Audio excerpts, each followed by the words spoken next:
cringe comes to us by way of Lizzo. And I actually thought she was turning a corner there for a while, but no, Okay. she has decided that, okay, first of all the left-wing blue hairs are mad because Sydney Sweeney Is i- hot. and wholesome. Right. She seems wholesome, right? Like you would be happy if that were your daughter, right? Yeah.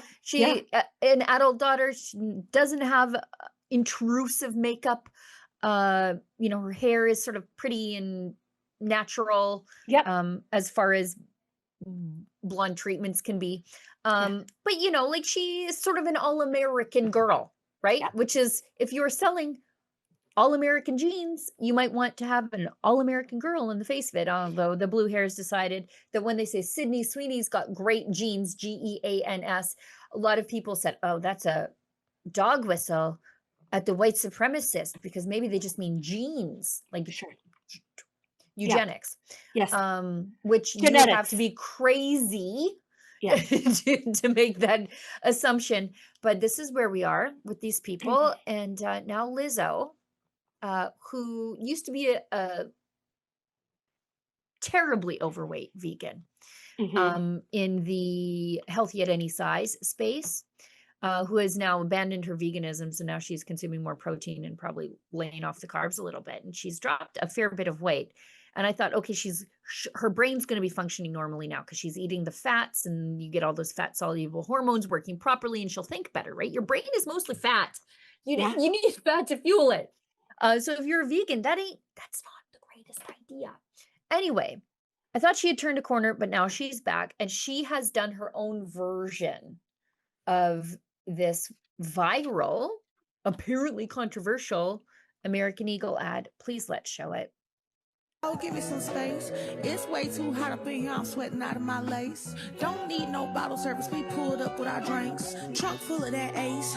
Trunk full of that Henny. If we ain't got no Waffle House, we pulling up to the Denny's. I'ma give him a grand slam. He pulling off of the panties. The way he hit from the back, I might give him one of my Grammys. Did this for the culture. That left, right, and that bend it over. Got scissor and Doja. I ate that. Now let's do it over. Bitch, what did I told you? I'm going into October. Niggas acting like the fun is over. Niggas acting like summer's over. Oh, give me some. Okay, why? Like, you know what?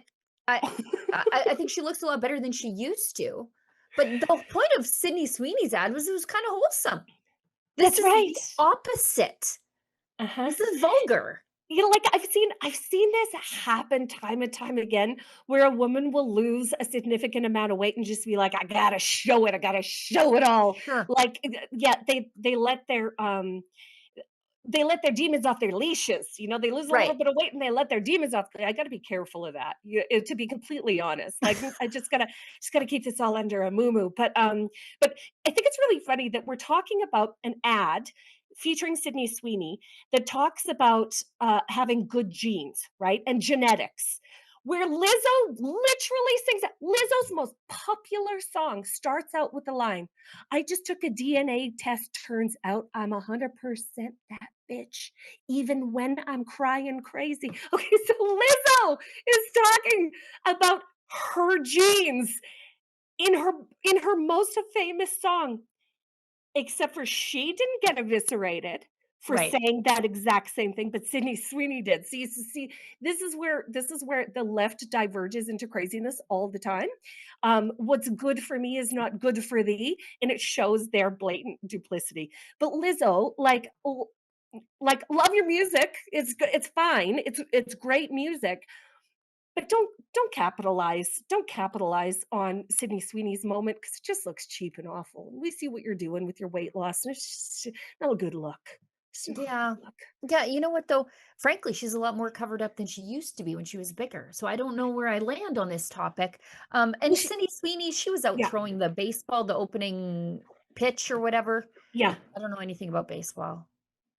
I don't It's know, it's but an she opening did that. pitch. Yeah, to open the game. It's a celebrity thing. Yeah. Yeah.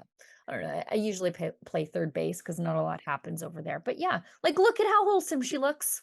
She's adorable. She's absolutely adorable. There's nothing wrong with Sydney Sweeney. I know that our male viewers will agree with me on this, and our female viewers. Listen, Sure. Sydney Sweeney is a She's smoke cute as a show. button. Yeah, Yeah, she's she's cute a as a smoke button. show. I want more of her in this world. Yeah. Yeah, wouldn't it? And It's funny because in all the vulgarity of pop culture, this is what everybody takes offense with. yeah, Miley Cyrus did an interview, I think, with Rolling Stone magazine really recently that talked about her nudity being her, one of her greatest assets. Then we have Sydney Sweeney completely dressed in blue jeans, okay, blue scratchy blue jeans, Right, and she's making sort of sexy modesty. Like, I right. love that modesty is becoming sexy. That just I think it's the best policy. I mean, I Modesty. can I can buy into that. Oh, I I can can't. buy into that I'm tomorrow. so delighted. Yeah. Yeah, if yeah, it's just a weird time to be alive. And I'm actually quite happy that they're bringing in the old Alberta tuxedo and, and putting it in an ad. You know, double denim. Yes, thank Stop. you. Yes, ma'am. I'll take that. I'll take that any day. All right. Let's get to some of these chats because I know I've got to get into my next meeting. We've got one from Cat Barks 68 gives us $5. Hello, lovely ladies. I would love to go on one of your wanderabouts. Please post some of those. Well, you saw one today. I'm not Yeah. sure if I want to invite people just for safety's sake. But because sometimes we're in some pretty isolated places. However, I think we should uh, document them, Lise, Yes. and Yeah, talk about I them think after so the too. fact. Okay. I think so too. But also, Sheila, we could plan a weekend with our rebel people where everybody that likes doing this could just come for the Mhm. weekend. Like, we could take over a municipal campground. I think that there's legs in that idea. Yeah. We'll see. We'll talk about it. And thanks so much Yeah. for your text, buddy. I'm just always worried about getting murdered. Um, Bonnie D. Not to say that you're a murderer, Cat Barks 68. Bonnie D gives us $6.99. So staying out of the woods will prevent lightning strikes. Right? Yeah. That's Have that's a great comment. have COVID restrictions come back violating our rights again? You know what? Mm, I bring it up all the time, but they did close the road through the national park during COVID, the one that's next door to me. And I was like, isn't that we're in wild? our cars with the windows rolled up. And yet we couldn't use the road. Like, Yeah. who are we gonna give the COVID to? The Yeah. buffalo with the windows rolled up? Like, what's wrong with you people? But Yeah, that's Parks Canada for you. that's a great point though, that COVID overreach and that authoritarianism that took root in COVID has long, long legs, and we are still experiencing that overreach now. They like that power. They like it. They Ooh, don't want to let it go, right? the petty tyrants of the world, that was their best gift to themselves. We can make rules about safety for anything, for any reason, for any place, for any person. Like, it Yep. was just such a gift to them. This is why we must break it down. Yes, and there's always that enforcer at your local grocery store scowling at you for not going clockwise to get your cake mix because Where's your mask? but the Black Death came counterclockwise.